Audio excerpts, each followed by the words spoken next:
구약성경 1057쪽에 있습니다. 예레미야 4장 19절부터 31절까지 말씀. 구약성경 1057쪽입니다. 우리 다 찾으셨으면 우리 한 목소리로 우리 19절부터 읽어보도록 하겠습니다.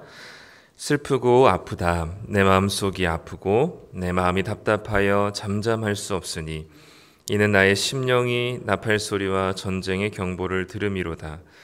패망의 패망이 연속하여 온 땅이 탈취를 당하니 나의 장막과 휘장은 갑자기 파멸되도다. 내가 저 깃발을 보며 나팔 소리 듣기를 어느 때까지 할꼬. 내 백성은 나를 알지 못하는 어리석은 자요 지각이 없는 미련한 자식이라. 악을 행하기에는 지각이 있으나 선을 행하기에는 무지하도다. 보라, 내가 땅을 본즉 혼돈하고 공허하며 하늘에는 빛이 없으며 내가 산들을 본즉 다 진동하며 작은 산들도 요동하며 내가 본즉 사람이 없으며 공중의 새가 다 날아갔으며 보라, 내가 본즉 좋은 땅이 황무지가 되었으며 그 모든 성읍이 여호와의 앞 맹렬한 진노 앞에 무너졌으니 여호와께서 이와 같이 말씀하시길 이 온 땅이 황폐할 것이나 내가 진멸하지는 아니할 것이며 이로 말미암아 땅이 슬퍼할 것이며 위의 하늘이 어두울 것이라. 내가 이미 말하였으며 작정하였고 후회하지 아니하였은즉 또한 거기서 돌이키지 아니하리라 하셨음이로다. 기병과 활 쏘는 자의 함성으로 말미암아 모든 성읍 사람들이 도망하여 수풀에 들어가고 바위에 기어오르며 각 성읍이 버림을 당하여 거기 사는 사람이 없나니 멸망을 당한 자여 내가 어떻게 하려느냐. 내가 붉은 옷을 입고 금장식으로 단장하고 눈을 그려 꾸밀지라도 내가 화장한 것이 헛된 일이라. 연인들이 너를 멸시하여 내 생명을 찾느니라. 내가 소리를 들은즉 여인의 해산하는 소리 같고 초산하는 자의 고통하는 소리 같으니 이는 시온의 딸의 소리라. 그가 헐떡이며 그의 손을 펴고 이르기를 내게 화가 있도다. 죽이는 자로 말미암아 나의 심령이 피곤하도다 하는도다. 아멘. 밤새 안녕하셨습니까? 비가 어제 밤부터 어제 새벽까지 많이 쏟아졌는데 비가 새는 곳은 없었으면 좋겠는데 어제 그래서 교회 그 비가 막 많이 오길래 한번 잠깐 나와서 이렇게 확인해 봤는데 다행히 교회는 비가 새는 곳이 없었습니다. 그래서 어제 또 계속해서 이제 비가 내릴 텐데 여름을 잘 버텨내시기를 부탁드리고요. 오늘 말씀은 이제 어제 말씀에 이어서 예레미야 4장인데요. 어제 저희가 이제 같이 봤었던 4장 5절부터 18절까지 말씀은 이제 깃발이 세워지고 그리고 나팔 소리가 들려지는 전쟁을 이제 하나님의 심판이 예고되는 전쟁이 이제 예레미야 입을 통해서 예언이 됐습니다. 그리고 오늘 우리가 읽은 말씀은 그 하나님의 말씀을 듣고 그리고 그것을 경험한 하나님의 말씀이 임했던 예레미야가 개인적으로 탄식하며 아파하는 장면이 이제 오늘 우리가 읽은 장면이죠. 그래서 19절에 어떻게 시작하냐면 슬프고 아프다. 내 마음속이 아프고 내 마음이 답답하여 잠잠할 수 없다라고 이제 합니다. 여기서 이제 아프다, 슬프고 아프다, 내 마음속이 아프다라고 했더니 이 아프다라는 단어가 우리가 자주 들었듯이 이제 창자가 뒤틀리는 고통이라고 보통 이 아프다라는 단어가 창자라는 곳에서 나왔거든요. 그래서 이 유대인들은 인간의 마음이 우리는 이제 여기 심장이나 이쪽 가운데 있다고 생각하지만 유대인들은 이쪽 콩팥 쪽에 있다고 생각했어요. 그래서 이 창자가 뒤틀릴 때 얘가 가장 슬픈 것을 표현할 때 그렇게 표현합니다. 그래서 지금 이거를 문자적으로 번역하면 아프고 아프다라는 건데 내 창자여, 내 창자여 이런 표현입니다. 지금 이제 이 예레미야가 이 하나님 이스라엘 백성, 이 남유다 백성이 하나님께서 예고하신 그리고 하나님께서 말씀하신 그 심판 전쟁을 피할 수 없는 그리고 그로 인한 고통과 결과가 얼마나 끔찍한지를 예레미야만 알고 있는 거죠. 예레미야가 알고 있는 상태에서 이 자기 백성의 이 멸망과 이 심판이 이 예레미야로 하여금 굉장히 큰 슬픔으로 보여지고 있습니다. 여기서 이제 뭐 내용들은 사실 크게 뭐 이렇게 설명이 필요하거나 그런 내용들은 사실 없습니다. 근데 한 가지 좀 여기서 보여지는 것 중에 하나는 어쨌든 예레미야가 선지자이기 때문에 나타난 특징이기도 한데요. 그 19절에 보면은 끝에 나의 심령이 나팔 소리와 전쟁의 경보를 들음이로다라고 기록합니다. 그리고 23절부터 보면 보라 내가 땅을 본즉, 24절에는 내가 산들을 본즉, 25절에는 내가 본즉, 26절에는 보라 내가 본즉 이렇게 되어 있습니다. 그러니까 한마디로 이 예레미야가 보고 듣는 것이 무엇인가, 지금 예레미야가 보고 듣는 것이 무엇인가를 생각해 볼 필요가 있습니다. 왜냐하면 지금 예레미야가 이 말씀을 받고 이 말씀을 선포하는 때는 요시야 왕 시대이거든요. 요시야 왕 시대는 이 국제적인 정세가 아수르와 바벨론이 이제 이 세계 1위가 되기 위해서 서로 다투던 시대였기 때문에 자기들이 다스리고 있었던 나라들의 신경을 쓰지 못한 때였습니다. 그러다 보니까 자연스럽게 이 다른 이제 그동안에 이 아수르랑 바벨론에 의해서 이렇게 위축되었던 나라들은 이제 기세를 펼치고 조금씩 이 내수 경제가 활발히 돌면서 군사력도 비축할 수 있고 경제력도 이제 성장하는 때예요. 그러니까 이 요시야 왕 때 이 앞서 선대었던 왕들이 무너지고 그리고 완전히 이제 쪼그라들었던 이 나라가 이제는 요시야 왕에 이르러서 경제적인 이제 성장과 그리고 정치적인 안정 그리고 군사적인 이 군사력의 증가 그리고 무엇보다 요시야 왕 때 신앙이 회복되는 일들이 있었거든요. 그러니까 지금 이 예레미야가 이 말씀을 선언하는 시대는 뭐냐면 영적으로 육적으로 가장 근래에 보지 못했던 부흥을 경험하고 있었던 때입니다. 가장 좋은 시기, 누가 보더라도 누가 듣더라도 좋은 뉴스, 좋은 소식들만 있을 뿐이지 나쁜 소식이 없었던 때입니다. 요시야 왕 때 요시야 왕이 또 길게 통치를 했거든요. 안정적인 왕권과 그런 여러 가지 상황들이 다 좋기만 했습니다. 백성들의 눈에 보기에는 이 상황이 나아지고 좋아지고 회복되어지고 특별히 신앙도 뭔가 이제 괜찮아 보이는 이 시대에 예레미야가 보고 있고 예레미야가 듣는 것은 이 남유다의 멸망이었고 남유다를 향한 하나님의 심판이 결코 돌이키지 않을 것이라고 하는 하나님의 말씀을 듣고 보고 그리고 그 하나님의 심판을 당하게 될 이 땅을 바라보니 너무 가슴이 답답하고 창자가 끊어지는 것 같은 고통이 예레미야에게 있었던 것이죠. 예레미야가 당시에 들었던 건 당시 이스라엘 백성들이 들었던 거는 이 경제가 나아지고 있다, 군사력이 많아지고 있다, 강해지고 있다, 그리고 우리 신앙이 회복되고 있다는 소리였겠지만 19절 말씀처럼 예레미야가 듣는 것은 나팔 소리와 이 전쟁에 대한 경보를 지금 듣고 있습니다. 23절부터 26절까지도 예레미야가 보고 있는 것은 이 땅이 혼돈하고 공허하고 23절에 하늘에는 빛이 없고 23절에서는 산들이 다 흔들리고 25절에서는 사람이 이 땅이 없고 공중에 새가 없고 26절에는 그 좋던 땅이 다 황무지가 되고 모든 성읍이 다 무너져 있는 모습을 예레미야는 보게 됩니다.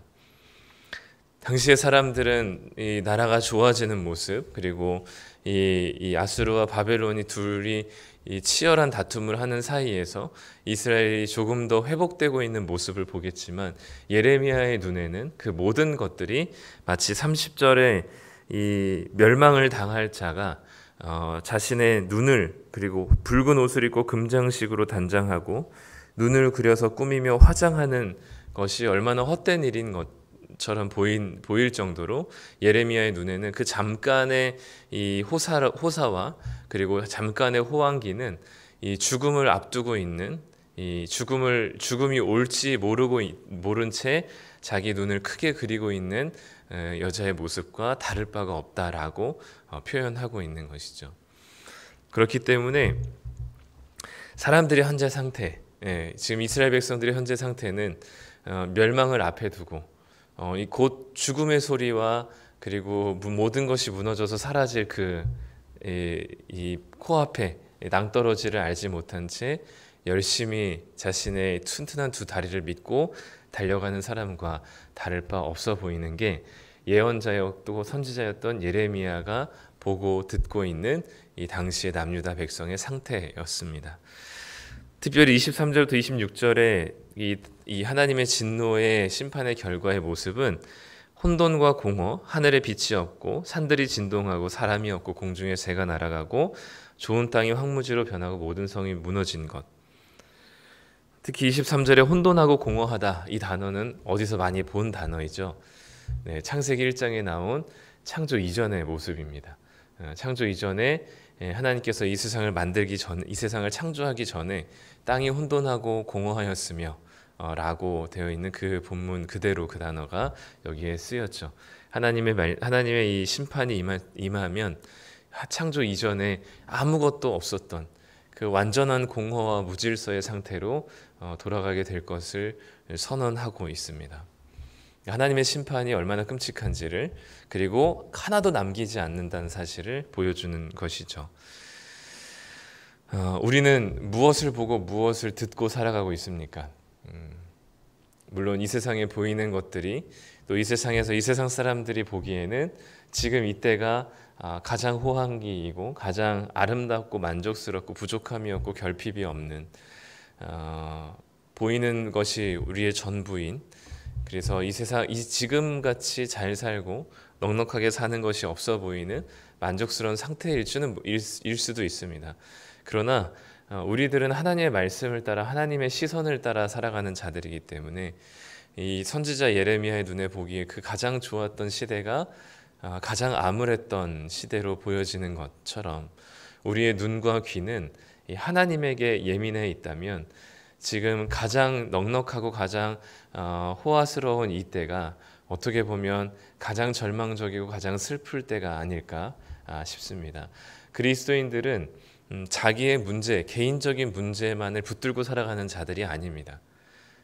이 땅의 슬픔과 이 땅의 아픔을 중보하며 함께 아파하는 자들이죠. 그리스도인은 그렇기 때문에 이 땅에 하나님 나라가 임하는 것을 간절히 기다리는 사람들이고, 이 땅에 하나님의 통치가, 주님의 다스리심이 이 땅 가운데 충만해지기를 소망하는 자들이 그리스도인들입니다.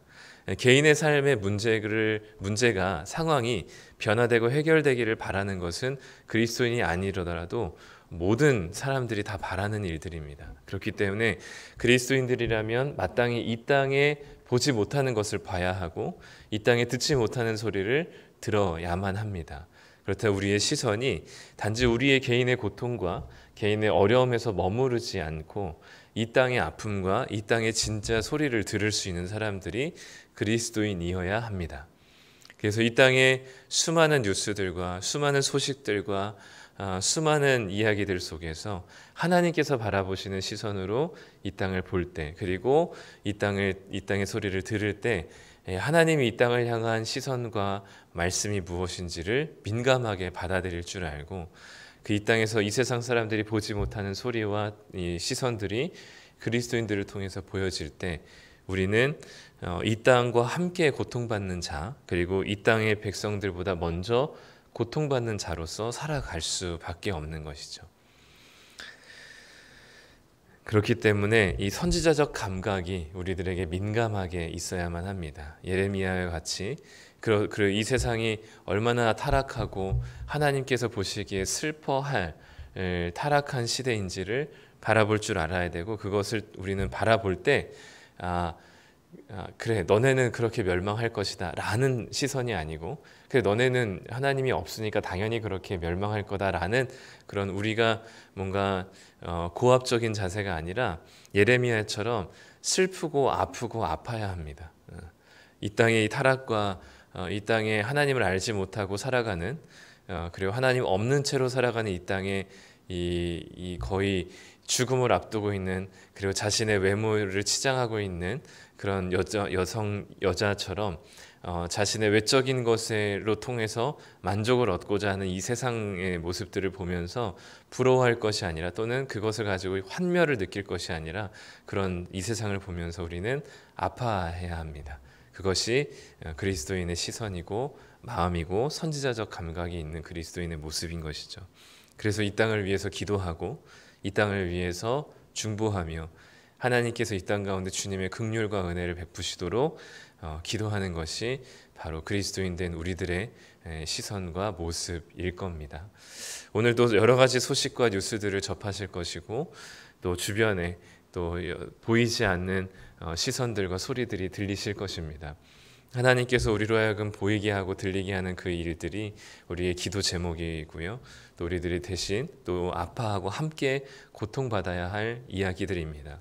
우리가 우리의 이 시간의 기도가 단순히 우리의 개인적인 문제를 해결하기 위한 간구의 기도도 필요하지만, 동시에 이 땅을 바라보는 예레미야의 눈물처럼 이 땅을 바라보신 하나님의 슬픔과 아픔 속에 하나님이 보여주시고 들리는 소리를 가지고 이 땅을 위해서 기도하는 또 그리스도인이 되어야 할 줄 믿습니다. 그것이 우리가 이 땅에서 살아가는 이유일 것입니다. 오늘 하루도 예레미야와 같이 이 선지자적 감각을 가지고 이 땅에 하나님께서 보여주시는 것들을 보면서 슬퍼하며 고통하며 애통해하며 이 땅을 위해서 기도할 수 있는 우리 모두의 성도님들이 되시기를 간절히 소망합니다.